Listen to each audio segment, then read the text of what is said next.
The 54th episode of Pound Metal Politics. I'm your co-host Shannon Grady, and this is my partner here. John Cummings, good morning. And John and I were just talking over the. I had not heard about it until it was sent to me. Apparently, there's something going on in Arizona where the governor yesterday stepped down briefly until mid-morning today. So I'm assuming at some point in time between now and 10 or so, she'll be back in her position as Arizona's governor. But right now, the treasurer of Arizona is in charge. And I don't know. I was just asking John, whatever happened to the lieutenant governor being second in command? And I don't know what their rules Yeah, are, but yeah, every go ahead, state's John. different. Yeah, constitutionally, the Yeah. order of succession is different in every state, or perhaps the governor is allowed to appoint the person to fill in Yeah. temporarily. And the only thing I can think of, I mean, if you're going to be out of office for, I don't know, 15 hours, it's Hmm. probably, my guess would be it's probably a medical procedure because if you're Yeah. undergoing surgery, you're Right. incommunicado. They can't contact you. That happened with Bush 43. I remember when he had knee surgery when he was in Well, office, and yeah, Ronald Cheney Reagan when he took got over for shot. 2 I hours. mean, yeah, Yeah, sure. although he never yielded. Reagan never yielded. He's. I remember Alexander Haig came in. I'm in charge. Reagan's like, you're not in charge of anything. First of all, it'd be the vice Yeah. president, not you. Right. Um, Exactly. but yeah, Reagan wouldn't yield. Remember, he was the next day he's sitting up in bed going, no, no, no, no. Yeah. Oh But well, yeah. But yeah, I'm talking about when he was but under the needle, he didn't have a oh yeah, choice. anytime, Yeah. yeah, anytime like the president or a governor or something, if you're that the word is incommunicado, you can't reach somebody Yeah. who's under general anesthesia. It's not like you're on vacation. Right. Uh, Right. so, Yeah. but Exactly. I'd be curious to see. I mean, why that even hit the national news?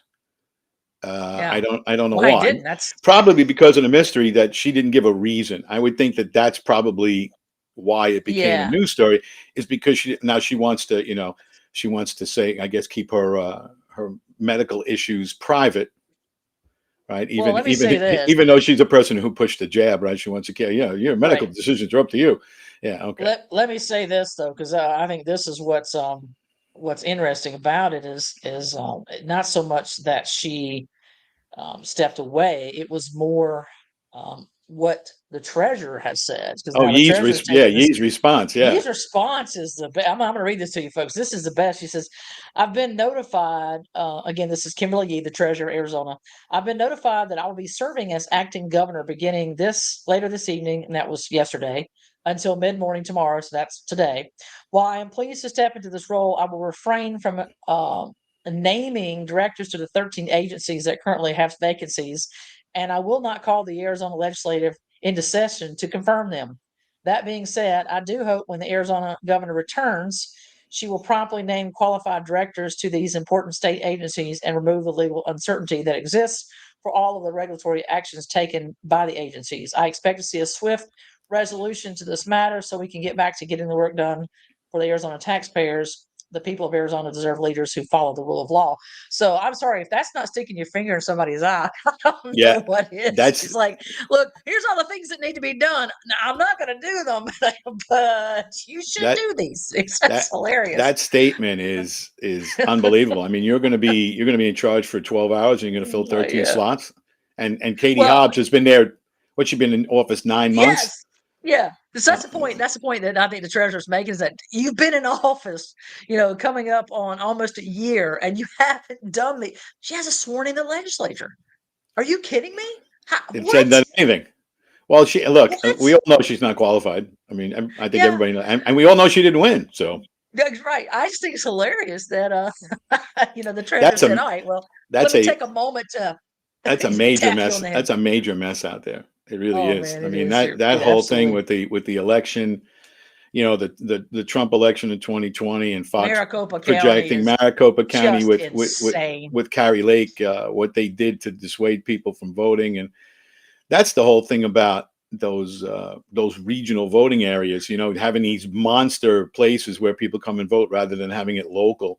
It takes the whole civic responsibility issue out of it, and you're having people come in, and the bigger the place, the easier it is to commit fraud. There's no doubt about that. If you have a local polling place Yeah, like we have here, I walk in, the people that are working the poll, I know them, right? You right. know them. Whereas if you're walking into an arena to vote and you and 30,000 other people, nobody knows anybody. Yeah, So all the shenanigans, it exactly. leaves it wide open. So, It but does. Arizona, yeah, Now, Arizona's a mess, and now it's messier. Have you heard? Because I haven't actually, I know Tracy Beans Diaz was doing a really good job of kind of following this. She actually had Carrie Lake on, interviewed her a couple weeks back, but I thought everything had kind of ceased to be uh, what's Yeah. what I'm talking about, litigated, because I thought the courts had kind of said, "Sorry, your last shot failed." But I heard just the other day that no, she had one more case and that somehow she had won and it was continuing on. Have you heard anything about that? Because Yeah, I mean, I think today is day three of the okay. case, and that they were hearing it, and it has to do Hmm, with the ballots yeah, and the continuity and the securing of the ballots.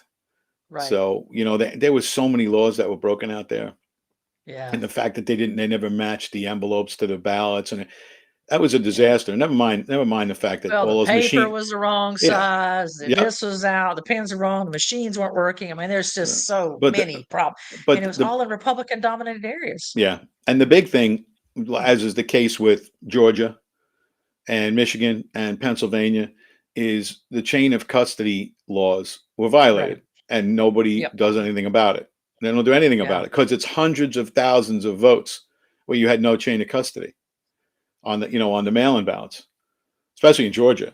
Georgia's messier than Arizona, and Yeah. and I that's why I'm so surprised about. I still, there's part of me that thinks that whole case in Fulton County will not go forward because it Right. allows the people on President Trump's team to actually explain why Right. they He thought right, said what he why said. they Yeah. thought that Georgia was illegitimate, and Right. obviously it is. I mean, if you look at what went on down there, um, just from the Secretary of State's website, the numbers don't match. They just don't Yeah. match. You have 60,000 people.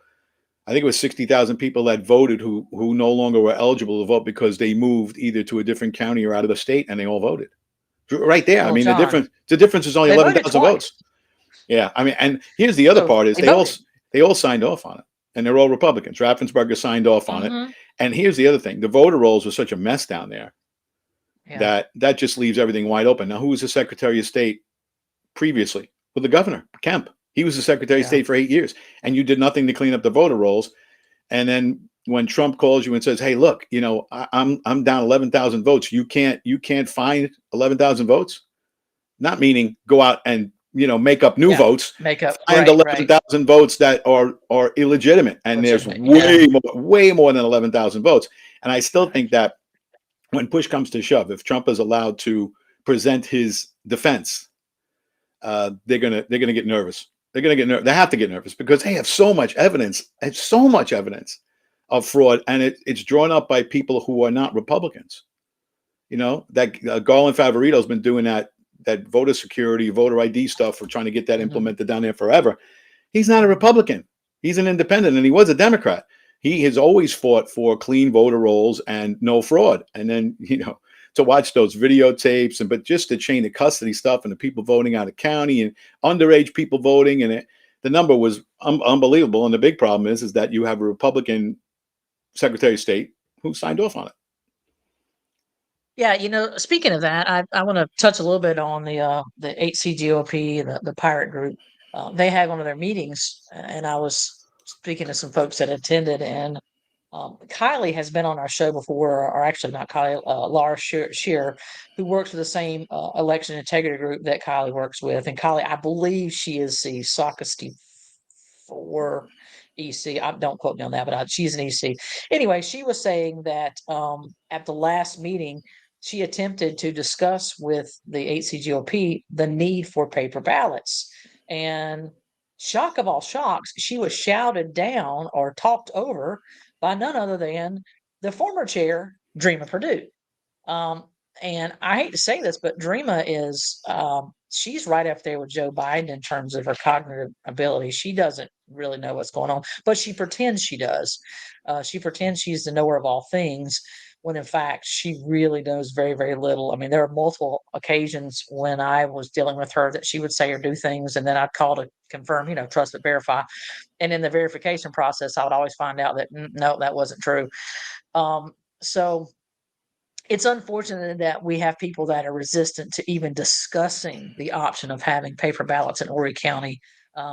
because I think if we moved away from these computers and we picked up paper ballots and we ended this um, mail-in ballot nonsense and returned it back to what it was supposed to be, that if you were genuinely going to be absent, like you're going to be overseas, you're going to be out of town, you're whatever the case may be, you would then get a ballot. But just to be able to have one because you want one, or no, what did they do in New York? They just mailed one out to everybody if you were on the voter rolls. Whether you're, yeah, Yeah, and the voter rolls were yeah, not crisp. right, right. Yeah, as you noted, that you got 5 ballots I at got your own 5 ballots in address. my house. Yeah, Yeah. I could have So, voted for myself 5 times. right. So I Wouldn't have absolutely think helped, but that needs to be right. That needs to be done away with, and we need to go back to a paper ballot system, which I think now could be. Maybe somebody's made the point that, look, if you could put a serial number on each and every bill, U.S. bill of currency, then there's no reason why you can't do the same thing for these ballots so that they can be traced, tracked, followed, everything else.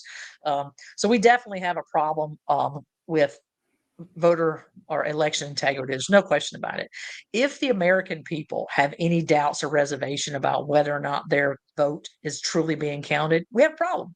And John, I don't know, have you talked to anybody who said, "Oh, I'm 100% confident when my vote goes in, I know it gets counted"? Have you spoken to anybody that feels that way? no, never. And Yeah. I think we now. How did the elect before you had computerized voting, which I am completely against, because I told you this before. I had students Mhm. in my high school who could hack anything, and I mean anything. Right. In Right. fact, one of the kids could hack the grade system in the school. I mean, he was that good, and he was an underclassman at the time. He could hack anything. He's just one of those guys that has that ability. But before computerized voting, how did you vote down here? Did you have those tabulators, or did you vote by paper? I'm pretty sure it was paper. I'm trying to think Yeah. because the first time I voted would have been in Spartanburg County because I was a college student and I voted. Um, Well, yeah, the reason I brought it up I is think we it had was like the tabulator thing where yeah like we punch the hole or whatever Well, in it, if I remember correctly. we It's been had, a while. yeah, we always had, like you would see in the movies, the big voting machine where you'd go in, Yeah. there was a curtain, you'd pull the Yep. lever, That's you'd what we go had. in, Yep. you pull the toggles, and Yep. then you pull the thing back, and your vote was registered, tabulated. That's Yep. all it was a Yep. tabulator. Yeah. And I never, ever, ever felt uncomfortable about the fact that my vote was or was not counted. Never. And then when I Right. was in law enforcement, I was on the other end of it, and I saw how it worked. And Right. if you wanted to cheat, you had to buy off a lot of people, and a lot of them had to be in law enforcement, and it had to be Republicans and Democrats. Because what would happen was at the end of the day, and polls are open 15 hours up there in New York. Yeah. You're open 6 a.m. to 9 p.m. So it was a long day. At the end of the day, you would go around with a representative from each party and the police officer. And what you would do is you would take the tabulations from each booth, and you would log them. The people would sign off, the officer would sign off, then you would present them to the supervisor, police officer at the Yeah. station house. And then that lieutenant would sign off. And then they would come around and collect all the precincts. And that's how they reported it. And guess Yeah. what? It went really fast. Right. And I never had any doubt. Now, were there problems sometimes in machines? Hey, look, even tabulators jam. Yeah. And then you went to the Right. paper ballots. And that's what they did. Yeah. And they were very secure. I never felt uncomfortable. The first time I voted with that computerized sheet and I fed it into the machine, as soon as I fed it, I went, oh no, this is no good. This is no good, because you don't Yeah. know what's going on in the computer. You have no idea. Yeah. And they give you a receipt that you voted, whatever. I Yeah. never felt comfortable about it. And I think you could easily, if they don't want to go back to paper ballots and they think that it's too much work, you could easily do these tabulators, because that's Right. exactly what they are. They're tabulators. You just you toggle. It's easy. Yeah. And it's secretive because you're behind the curtain, and the collection of the numbers was legit. I mean, like I said, I was in on it. In order for you to fudge it, you'd have to have the Republicans in on it, the Democrats in on it, and law enforcement. They'd all have to be in on it. Now, you're not going to get Republicans and Democrats to agree on anything, but Right. Right. Yeah. they all Yeah. signed off on it. Said, okay, this is the number. We saw it. We took it out of the machine. And Yeah. then when there was also a way to check the number at the booth, right, the tabulator, the Mhm. number with how many people voted. You could see that immediately. The numbers had to match. And if the Right. numbers didn't match, you had to report that. But Right. I was never involved in the case where the numbers didn't match. This many people in Yeah. this precinct or this district Yeah. voted. 1,500 How, people came in. We have 1,500 and we have ballots going 50, out. right. Yeah. This is how many Yeah. people Not voted. Right. 1,600 came out with 1,500 going in. Mm, mm-mm. Right. Yeah. So the Yeah. numbers matched automatically. And I Yeah. never was involved in the case. I only worked election, like 3 or 4 times, but they Right. always matched. So you knew that, okay, 1,500 people in this district voted. What do you have in the tabulator? 1,500 people. Okay, Yeah. we're good. What are the votes? It's 800, 700. Okay, that's good. Sign off, sign off. Everybody signs off. It gets reported. And you knew who won. Honestly, you knew who won, unless it was really close. You knew who won early. Unless there was Mm. some discrepancies, there's always a few problems with the machines. Hey, look, every machine can break down. Then you had to go through the paper ballots and vote, count those. But I was never uncomfortable with that. And I don't see why, if people are hesitant and they think paper ballots are going to take too long and they think there could be problems with the counting because of human error, go back to the tabulators. Just go back to the tablet. Sure. It's a toggle switch, for God's sake. You can see how it just rings up. I mean, now could you fix those? I guess you could. You pull. Okay, I'm pulling for this person, and this person gets registered. Well, that I think that would become apparent pretty fast. Right. Right. Well, while we're on the subject of elections, let's go ahead and transition into the debate last night. Now, prior to the debate, President Trump gave probably one of his better speeches because he laid out, this is what I've done. This is what my record demonstrates I was successful in doing as president.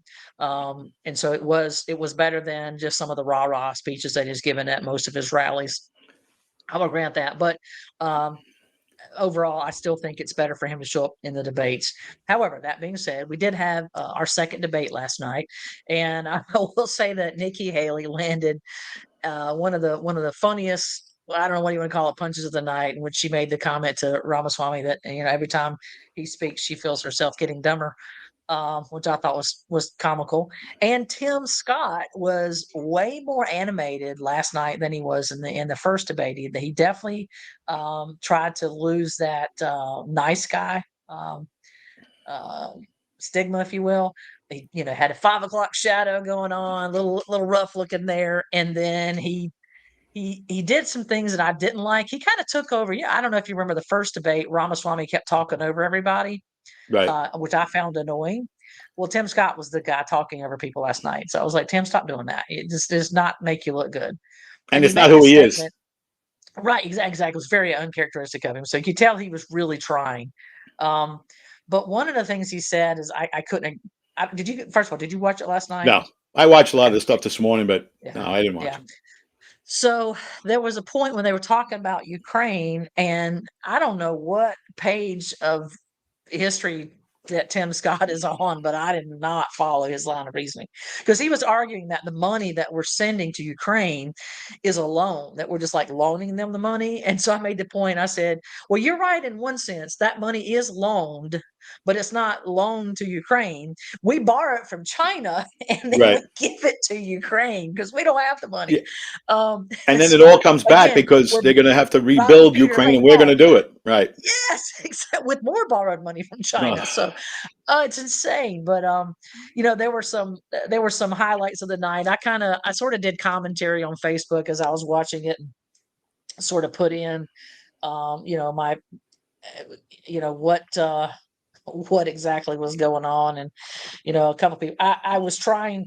If someone made a good point, I tried very hard to say, "Wow, that was a good point." Um, give credit where credit is due. One of the things that let me see if I can go back. Um, then Tim Scott started talking about, this was ridiculous. It was like one of the arguments on the stage was when Nikki Haley was the ambassador. Tim was arguing about curtains that she had left up in the embassy. Well, first of all, when she got there, that whatever curtains were there were already there. And so she's like, look, Tim, they were already there. I didn't have anything. And so he's arguing. And I was like, you know what, Tim, that's curtains for you, bro. I mean, you're Yeah, it's just, done. what are you doing? Yeah. And Yeah, it was just too, when silly. you talked about Governor Haley, it's a good line. I feel dumber. But you know But what? it's The not one, appropriate. right, and the one thing that Vivek, no matter what you think about Vivek, he's not dumb. That is one smart dude. I Yeah. mean, and he can talk. So I would never go down that road, especially with a guy like Vivek. He's a smart guy. I'm not big on those. Well, I feel dumber because but anyway, just from what I watched this morning, and some Yeah. of the reviews I watched, um, it when you get into that position, what they really need to do if they're serious about this, and I think personally, I think the whole thing is ridiculous because it's going to be Trump. Doesn't matter.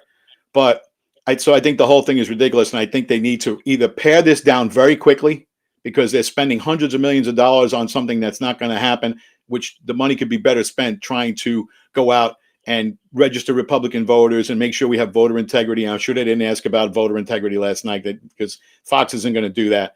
But they need to pare that down to about 2 people.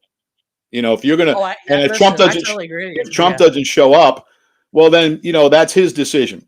If he doesn't show up and it's only 2 other people, that's his decision. But I understand why he wouldn't do it with 7 people up there, because it becomes a free for all, and then it's a 7-on-1. If it's a 2-on-1, okay, that's a little different. But they have to get serious about this. There's too many people up there that have absolutely. I don't think anybody has a shot, but I think that there's too many people up there that have 0 shot. I mean, there's no way. I could go up there and have a better shot than some of those people. It's just not happening. Burgum, I'm glad Asa Hutchinson didn't get on. He doesn't deserve to be up there. Chris Christie's up there just to blast Trump. I mean, he's in bed with Fox God, that is and everybody. that's all he does. Job. That's all he does. Yeah. And that's all personal, because Trump wouldn't give him a job in the cabinet. Trump asked him a couple of things. Right? Trump asked him a couple of things. One of the things he asked him, because he was a part of the Justice Department for a long time, Christie. That's where he made his name, in the Justice Department. So he asked her his advice, FBI, who's good, and he says Ray, and he recommends Ray, and we all know how that worked out, right? And that's why Trump never gave him a job in the administration, because he said this guy, he's part of the problem. Yeah. Unfortunately, sometimes you have to find that out the hard way. But if they can narrow this down to 2, I think maybe Trump comes in. But as long as it's 7, there's no reason to go in. It becomes a 7-on-1. I actually made the point last night, and I'm torn, because at the very end of the debate, Dana Perino asked a question that I thought was appalling. I didn't like it. It was a very classless question. She asked all the candidates to write down, vote people off the island. Who would you vote off the island? Made it a game show. And I was like, Dana, that's just stupid. But to their all their credit, DeSantis immediately said, "No, we're not doing that. That's everyone on the stage deserves to be on the stage," kind of thing. And I get it. You've done 2 debates now. If the needle hasn't moved and you haven't gone up any at all, you need to be gone. So they had set the stage up where it started out the person in the middle, who's leading behind Trump, of course, was DeSantis, and then the people to his left and right. So I think you had Vivek on one side, on one side, and Nikki on the other side. So in my mind, that means the other 2 folks on the ends. So that basically would be Mike Pence, Tim Scott to the right, you need to go away, and Doug Burgum and Chris Christie, you need to go away. And then if you just had Nikki Haley, Vivek, DeSantis, and Trump, that would be more interesting to hear them. But again, I don't think Vivek is really serious about this, because again, last night he took the time after Christie just viciously attacked Trump. He came back and defended him. So I go back to, okay, if you really feel that way, if you feel like he was the best, he was the greatest, whatever, why are you running? Why are you on this stage? He's running for vice president. He's one of the few. Yeah. He's probably the only one that's up there that would even be considered, the way things have gone now. But I guess the great irony of all of that, about that question that Dana Perino asked, is that they always get on Trump. Oh, he's a TV star. Well, what did he do? It was The Apprentice, right? He fired people. You're fired, right? So that's basically what they wanted to do. So you basically took a debate and made it into like a reality show, which is what they make fun of Trump for all the time. Just ridiculous. And it was the fact that Fox is doing this makes it look even worse, because we all know that the Murdochs, they hate Trump. And once they had the lady from Univision, I'm like, come on, stop it. She was asking the most ridiculous questions. Then she repeated a rumor that basically Kamala Harris has started about the slavery question in Florida. And thankfully, my husband made the point. He said, well, it was good that she brought it up, because it gave DeSantis an opportunity to shoot it down, to publicly shoot that down, because it's garbage. It's equal to that statement that Tina Fey made when she was dressed in character as Sarah Palin, when she said, I can see Russia from my back porch. That was Tina Fey. That was not Sarah Palin. I cannot tell you the number of people who said, oh, well, Sarah Palin. I said, she actually didn't say that. That was Tina Fey, who, by the way, did look a heck of a lot like her. I will grant her that. But so it was interesting in that regard. And then I want to show you one thing that I kept last night. And then it was funny, because when I thought of it, I honestly had not seen this meme put up before. But I kept thinking, he reminds me of a cartoon. And I was like, was it I was trying to think of the name of the cartoon it was. It was Johnny Quest. My husband said, "Oh, you're talking about Johnny Quest." I So let love me Johnny show you Quest. what kept popping into my head last night Love when Johnny I was Quest. listening to Oh, Pence. with Pence. Oh yeah, no doubt. Johnny Quest's dad. Yeah. Well, I mean, that's Race Bannon, Race. and I Right. thought, "Holy crap, Yeah. that's who it is. Yeah. That's who it is." And I'm like, he's a cartoon character of himself. And at one point in time, I literally said, "Listen, the 1980s called Pence, and they want their campaign Oh, practice back. I mean, you're just terrible." Um, the whole thing is just all the talking points. All like we talked about this the other day. All the tax cuts, and we're going to reduce the size of government. And it's the same thing over and over and over again. And guess yeah. what? Everybody wants to reduce the size of government. Okay, we get that. We talked about the tax cuts. Mhm. The tax cuts. We've seen where that's gone. What we need to do is simplify the tax code. That's it. The wealthy in this country, most of them don't pay their fair share, and the reason they don't pay their fair share is because of the way the tax code is constructed up in Washington by people who've taken tons of money from these rich people. So what you have Yeah. all the time is you get all these write-offs. They're in the Mhm. 25% bracket, and with all their write-offs, they end up paying 13. And what do the rest of us pay? More, Right. right? More. Yeah. More, right? So what you do is you just limit the amount of write-offs, simplify the code, have basically have two brackets, 25 and 10. You can only write off for your mortgage and charitable contributions, and everything else is nonsense, right? Then you actually might get 20% out of the wealthy instead of the 13 that you get. Nobody ever brings it up. I would love to hear somebody get up there and just go, "Hey, flat tax, 25 and 10." That was Ted Mhm. Cruz's big thing. Flat tax, Yeah. 25 and 10. That's it. And that it also takes a tremendous amount of power away from the lobbyists in Washington because they Well, they in order to can't do lobby the that, people. They can't lobby they've the got to people. reduce spending. Yeah. Oh, I think revenue would go way up. I think you'd bring in. Oh, you have to reduce spending anyway. We all know that. Yeah. Yeah. The problem is not the money that we take in. It's not. Yeah. The problem is not the It's the money money we take in. we The problem spend. is the money we spend. Yeah. I mean, again, Yeah. that five trillion, 7 trillion thing that we've been speaking about, that they're only Right. taking in 5 trillion and they're going to spend 7 trillion. Well, guess what? Mhm. The revenue isn't as high as they thought now because of the Yeah. economy is struggling. So they think the revenue now might be like 4.4, 4.5 trillion. So guess Now, what? John, Now you're 2.5 trillion in the hole. That's just for this year. That's insanity. You can't listen, do that. I can't believe you're knocking Bidenomics. It's been so No, successful. I tell you, Everybody we says all so. feel it. Yeah, we all feel it. But Grocery store. I mean, I love shopping in the grocery store. Prices it, are so low. yeah, it's so simple to fix, but they'll never fix it because of the mess that Yeah. Washington is. Now, I will say this: the most, in my opinion, the most interesting topic of the night in terms of discussion was how to deal with the border crisis. And I still think far and away, DeSantis has the best approach to that, and that is we're going to have to use a military approach to take out these terrorist cartels. And I think he's right in calling them terrorists. And Nikki Haley kind of opined the same thing. That she said use special forces, same. Because this fentanyl is absolutely I've again I lost a cousin, I lost a friend of mine's son, lost her. They were just in DC, and there's a wall right now in DC with 3,000 faces of kids that have basically been murdered by this poison. So we know it's intentional. I think you and I've talked about this before. It's coming in from China, then the cartels are mixing it and sending it out with their mules into the United States, and it's eradicating. 120,000 Americans were killed last year. Now, John, you tell me if they dropped a bomb or attacked a city and killed 120,000 Americans, would that not constitute grounds for war? Yeah, absolutely. And the other thing too is that, and nobody talks about this. There are reports that say that since the Biden administration took over, that there are probably about 100,000 Chinese nationals, fighting Yeah, age men, who've gotten into yeah, this country. yeah, Now, some of them might be people just looking for freedom. I get that. I totally get that. If they escaped and they got out and they want to come here, that's great. But you can't tell me that that's all of them. It's probably a good yeah, majority of them are not here for that reason. So when you yeah, combine the two, what are you talking about? I mean, you're talking about they were basically able to take out a significant part of our population, right? A lot of people, 100,000, 150,000, whatever it yeah. is per year, without Fight firing against people too. without firing a shot, and they've replaced them with Yep. 100,000 people who are fighting age men. As far as the border is concerned, I guess the worst part of that whole story is that what did Trump want? 8 billion to build a wall and, you know, cover the rest, Sounds about right. and cover the rest of it with you know, with the virtual wall and drones and Right. whatever you needed. It was $8 billion. How much money we sent to Ukraine? Wow. So they're more Way more right. than that. They're more Yeah. concerned about Ukraine's border with Russia than they are about our border with Mexico. And now it's not just Mexico.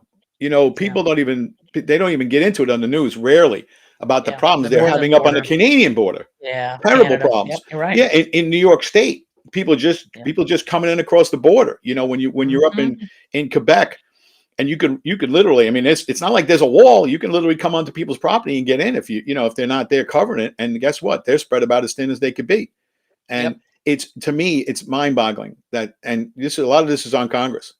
Yeah. It's a lot of it's on Absolutely. Congress. They haven't done the Yeah. damn thing. No, they've done nothing, and it's a lot of talk and not a lot of action.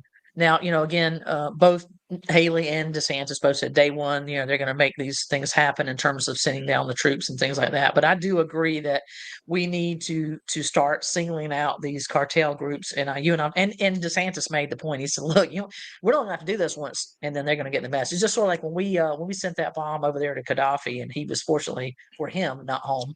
But once we blew up his home, he was like, "Oh, the Americans are serious. They really Kind of want got me in to knock line, it right? off." Yeah, and he got in line. So I think the same thing will happen is if we do that same thing and we take a hard line to them. And I say that because and the facts bear that out. I'm reading a book right now. It is from Alexander Solzhenitsyn. If you don't know who Alexander Solzhenitsyn, I'm sure you Yeah, do. I know you yeah, do. Solzhenitsyn, yeah, Solzhenitsyn. He's and this is basically it's a yeah, book called The Warning to the West, right, but it is a compilation of some of the speeches that he gave in 74, 75, and 76. So he basically makes the point in this book that anytime the West takes a firm approach to communist totalitarianism, they back down. The totalitarians, they back down. They don't want to have to fight that. And he also makes the point that we've made multiple mistakes. And so I just want to take a second to read a couple things because this to me was just astounding to note this. One of the reasons why, of course, Lenin and Trotsky and others were able to finally overthrow the czar and then implement their people unite, workers unite garbage, was because they claimed that the czar was such a terrible leader and that he right, was, killing people, et cetera, et cetera. So he goes on in this book, and this is page 19, and he said, I cite in the book the Gulag Archipelago, which you just talked about, and that's where he was in the Gulag. right. For those who don't know, he was in there for 11 years. He said that they executed the czar. Is averaged to have killed 17 persons a year, and that led to his execution. So the czar was averaging, murdering 17 people a year. Right, Now, look, I'm not saying that that's okay. No, it's wrong. He shouldn't be killing right. anybody. One person's too many. But so he talked about he was killing 17 people a year. Then he was talking about the Chicka were killing. What was it? The height of it, they were killing. Like, Well, when let's see, it when was when 10 a month. They were killing yeah, 10 a month. And then the other group was more than 1,000 a month. Well, if you take and divide out how many people the Russians killed once the communists took over, can you take a guess at oh, how many a month well, they were killing? Stalin probably killed 20 million of his own people. So it works out to be 40,000 a month Right, were being killed. right. 40,000 a month, people. And the United States still chose to recognize the Soviet Union. What the actual Yeah, blank? yeah. Well, that, you know exactly what that was. That was the probably worst or best case of the enemy of my enemy is my friend. Yeah, Right. So huge mistake. you had to take your choice. You know, Yeah. do we fight Hitler or do we fight the Russians? And that's pretty much they both agreed that they had to go after Hitler. Obviously, you know, the history lesson is that Hitler and Stalin made the non-aggression pact, and then Hitler backed out, Mhm, and that's how mhm. we ended up in the same boat with the Soviets. And then, of course, you go to Yalta to try to work out the whole thing at the end of the war, and we find out that Roosevelt's got all sorts of communists with him from the United Mhm. States trying to Yep, talk to Stalin, and they all knew Roosevelt was on his way out anyway. yep. So you know, and Well, then speaking of that, so that brings us to the next story that this is present day. So now we just talked about the fact that yeah, folks, if you don't know this, oh my God, I can give you a litany of books to read, but our government was and is still infiltrated by communists. We that's not changed. It's not like we suddenly got right rid from of the them all. top. Everything is hunky dory. Yeah, from the very very top. But there was a story that appeared yesterday in a an online magazine called Semaphore. Have you ever heard of it? Yes, yeah, Semafor. Okay, and it's talking about Iran's influence inside currently the United States government. Now, there was a gentleman by the name of Maley who was placed in the government in 2018. So that would have been during Trump's time. And then, strangely, he had his security clearance revoked here recently, and he was discharged from his position. But not everyone that was accumulated or not accumulated that was acquainted with him right. was removed. So what we found out is that in the spring of 2014, which was during Obama's era, which we all know he sent Yeah, some money over there to Iran, the Iranians instituted a group called the Iran Experts Initiative, and the whole purpose of that is to get citizens Iranian descent, two generations. So, like your parents go move to another country, and then you become this expert in whatever, and they get you to come. And can you guess what the purpose of that is? The Experts Initiative. Guess what they're researching, John? Any gee, guesses? I can't imagine infiltration, maybe. No. How about nuclear abilities? Well, Okay. yeah, that too. And the Yeah. Saudi said that if the Iranians get it, they want it, and they'll get it. Yep. They'll buy it. So what then happened is, we don't know because the Biden administration has refused to say why they removed this guy. But he obviously did something that was bad enough that they stripped him of his security clearance and moved him. But what they didn't do was they did not remove the other people. And one of those peoples was a woman by the name of, and I don't speak Iranian, but it's Tababi. So Tabata Bay. Um, and she is currently, folks, serving in the Pentagon as the Chief of Staff for the Assistant Secretary of Defense for Special Operations, a Right, position that requires a U.S. government secret clearance.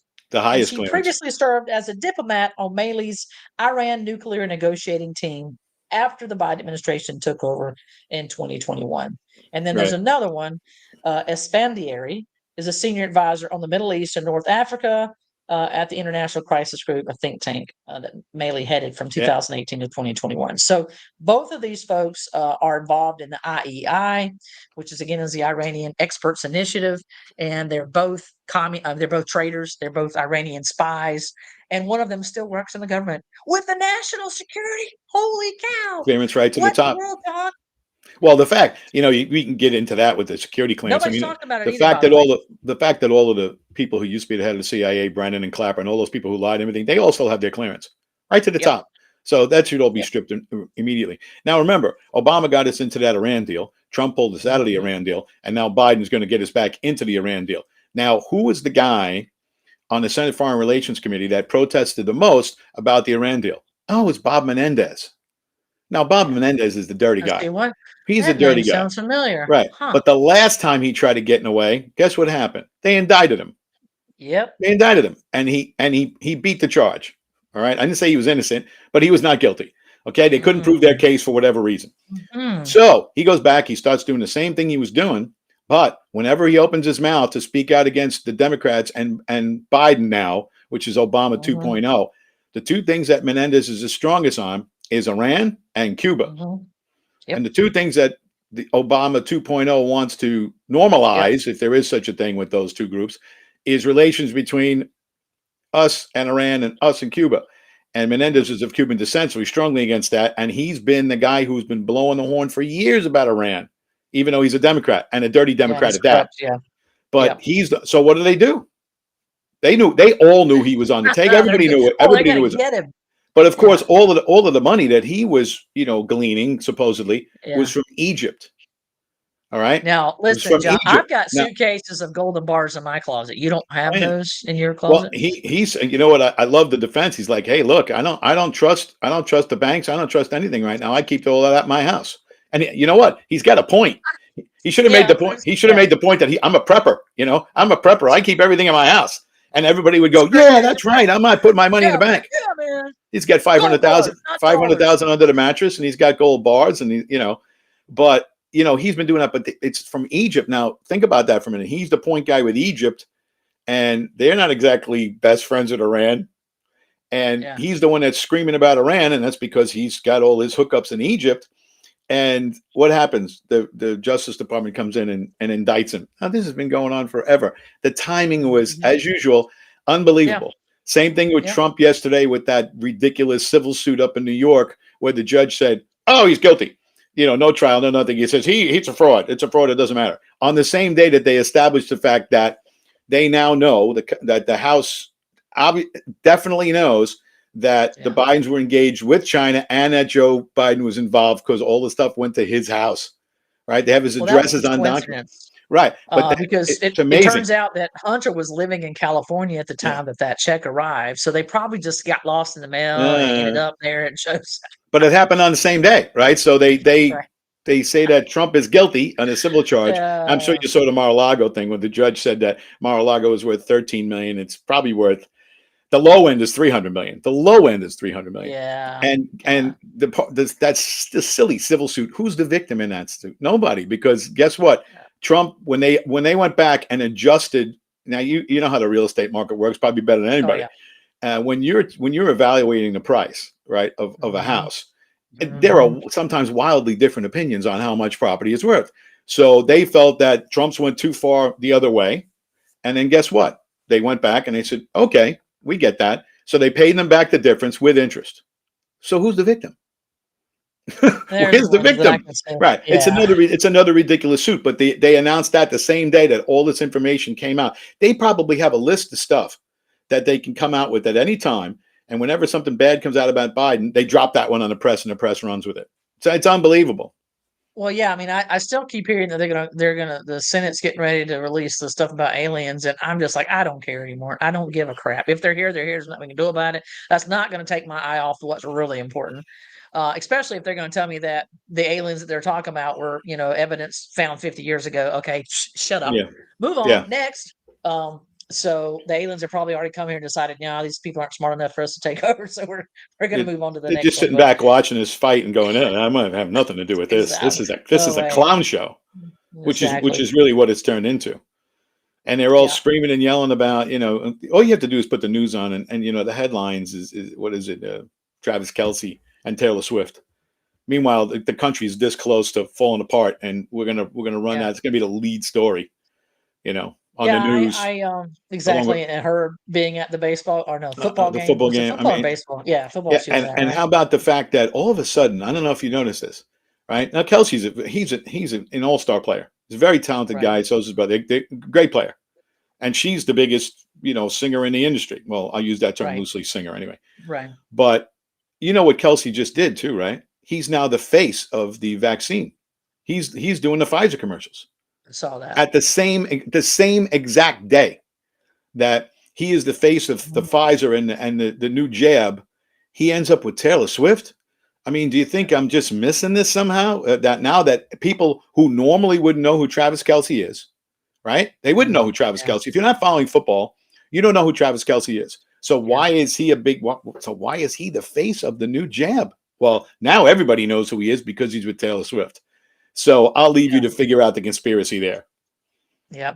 I'm sure they're trying to get more young people to take it. But now I just saw that, speaking of the jab, they just had medical report released that they were finding mRNA in babies who were breastfeeding Yeah. the breast milk. So uh, it, anyway, a lot of questions on that end of things, but we won't get too far into that. But let me jump back once more to the debate and kind of say this in conclusion to that.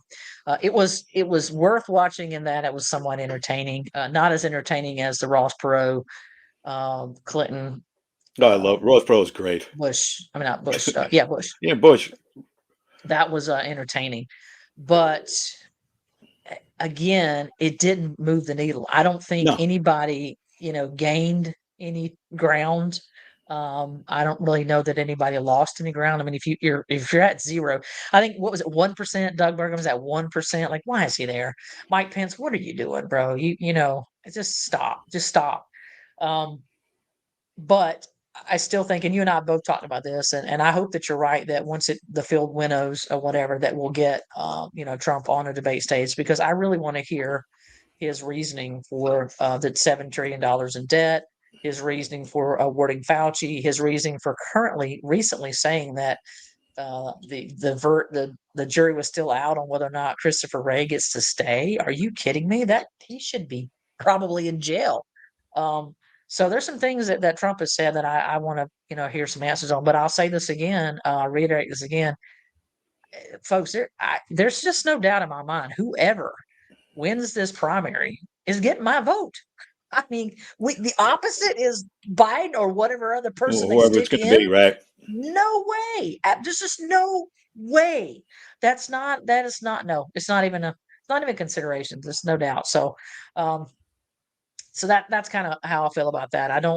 I almost feel like to some degree that the debates are somewhat pointless at this Yeah, stage, but they really are, and especially when there's that many people up there. It's yeah, it's. I mean, I did public speaking my whole life. Unless it's two or yeah. three people, you're really not going to get a lot out of it.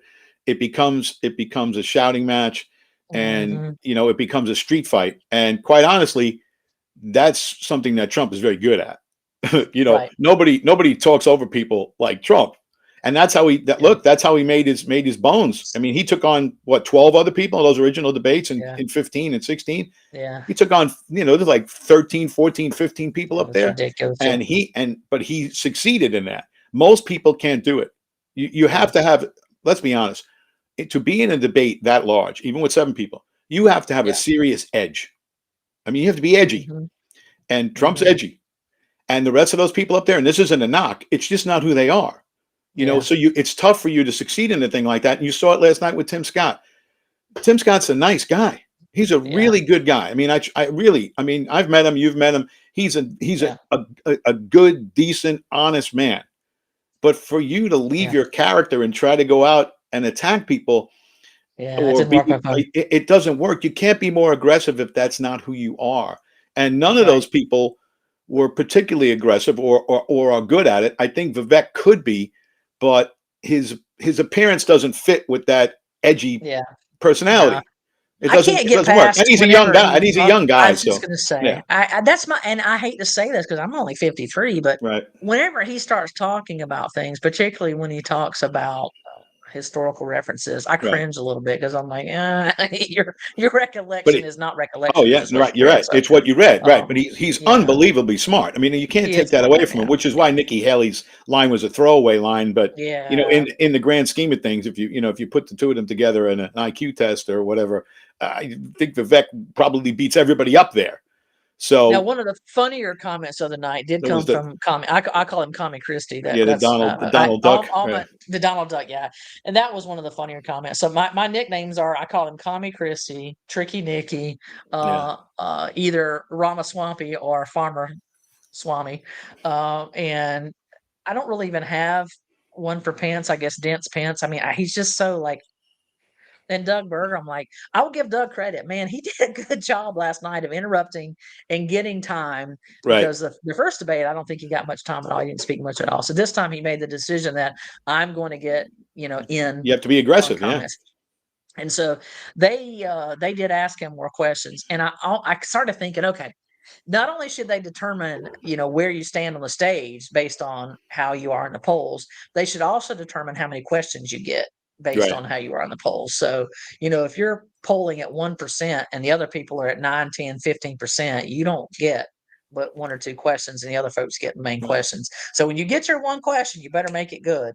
Um, And that's the but problem with that's the problem with yeah, the 7 people too, is that if it's two or yeah, three people, you're all going to get an even amount of time. It's just the nature of the beast. When it's seven yeah. people, you get more time by speaking over people. Yeah, yeah. Well, and so that's why I jokingly said this last night, but I was half joking. There was a show, and I can't remember, some game show where they used to put you in a soundproof box and you couldn't hear what was being said Right. outside. So I said, we need to have that same thing. We need to put them in, little individual soundproof things, and then let them hear what's being said. And when it's their turn to speak, turn the microphone on, and they get their 1 minute. And then when their 1 minute is up, you just cut their microphone and you go to the next person. Now, if during that 1 minute they mentioned one of the other folks, you do the same thing they were doing. Let's say give that other person 30 seconds to respond. But allowing them just to talk over, that's got to stop, because when but that wouldn't even be necessary again. If you cut it down to 3 or 4 people, it would Yeah, be much better. yeah. I mean, two is ideal. Three is Yeah, good, and obviously, the more people you add, the worse it gets, and the more yeah, it becomes okay. I can talk louder than you, so I'll get more time. I think I saw that Pence and Burgum got the least amount of time. So yeah, you should all be about the same, but it's impossible to do with 7 people. yeah. It's just impossible. Well, and what they probably should do is, again, I agree with what was being said last night when Dana asked that question, who on the stage should be voted off the island, and they all said, no, no, that's Yeah, not we're right. not We don't doing have the that, right. right? So, but I will say this, in the interest of having an opportunity for everybody to really hear the answers of the potential candidates who might, even if they're not president, they might end up serving in cabinet positions. They might, one of them might be the vice president, whatever, whatever. I want to hear what they have to say. Where do they really stand on the issues? So it would have been nice if after the first debate, we lost Asa Hutchinson, but I think they should have said, okay, there's 8 people in this race that made the stage after this debate. If you don't move, if your numbers don't move, then we're going to take the bottom 2 and you're out. And then after the third debate, we're going to take the next bottom 4. Do it that way Right. till you get down to the final 2 or 3.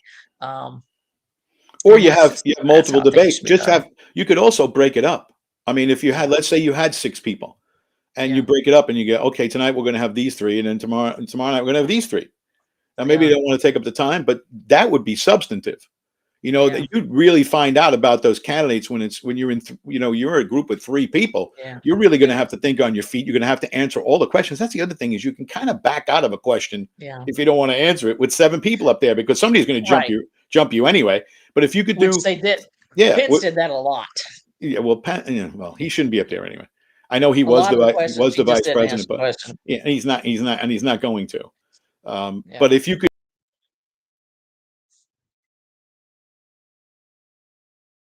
like, a smaller group 3, and then another 3, and then whoever that one of those 3 is going to rise to the top, and it'll be apparent in the polls. And the problem with the 7 people is something like you said, is that with 7 people, it's very difficult to move the needle. But if you had Yeah. smaller groups, you could move the needle really quickly. Yeah. I think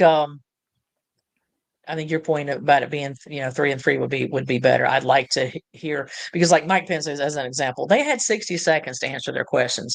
And it annoyed me every time they would ask him a question, he would start with something that was not answering the question. Like the very first question he got of the night, I think he may have even been the first person question. Don't hold me to that. But instead of starting by answering the question, you got 60 seconds, Mike. He starts out with, well, I just want to take the time to Yeah, thank thank you. everybody. Right, Thank you for holding it here. I'm like, dude, quit sucking up the time and answer the daggum right, question. right, And then she asked him another question. And of course, instead of answering the question she asked him, he answered the question he wanted to be asked. And when he got done, she's like, okay, so now how does that? And then she went back, reiterated the question. He goes, oh, well, now I'll answer that question. I'm like, no, you don't right. get, no, You sorry, wasted your time. turd. Yeah. So Everybody that was knows that frustrating. the thank yous are, it's a formal part. But guess what? Say, hey, you know what? I'd like to thank everybody. I don't have a lot of time to do that. So here, Yeah, take three exactly. seconds to do it. You don't have to thank, it used to be, I'd like to thank the League of Women Voters, and I'd like to thank the Yeah. Fox, and I'd like to thank Yeah. you, Dana Perino, and name all the people. And now you got Yeah. 10 seconds left to answer the question that you don't want to answer. Well, Yep. if it's if it's 3 people, you can't do that. You can't hide. Right. You just can't Yep. hide. So if you did back-to-back nights, or even you could even do it on the same night. Make it Yeah. an The first hour. hour is Yeah, these make it an 3, the hour second instead hour is of these 3. Yeah. make it an hour instead of 2 hour or an hour and a half, and say have 3 and then have another 3. They kinda did that last time. If you remember, they'd have the A candidates and the B candidates, Right, and, because again, as you know, I think there was 12 or 13 right. people, That's and then way too everybody many. got Yeah. mad, and they got sent to the kids' table. It was like, "Guys, it's just too No, you can't know. no. I would You can't just get draw anything done straws. with that." Just draw Yeah. straws and say, this is the matchup you got. You got these 2. You're with these 2, and you're with these 2 or 3. And then you have a reasonable amount of people up there instead of, because invariably it becomes a free for all. And there's really, Well, truthfully, people get on the moderators. There is very little way to control large groups of people on a stage with microphones, especially when they're politicians, because there's not yeah, enough air in the yeah, room for them to suck out of it.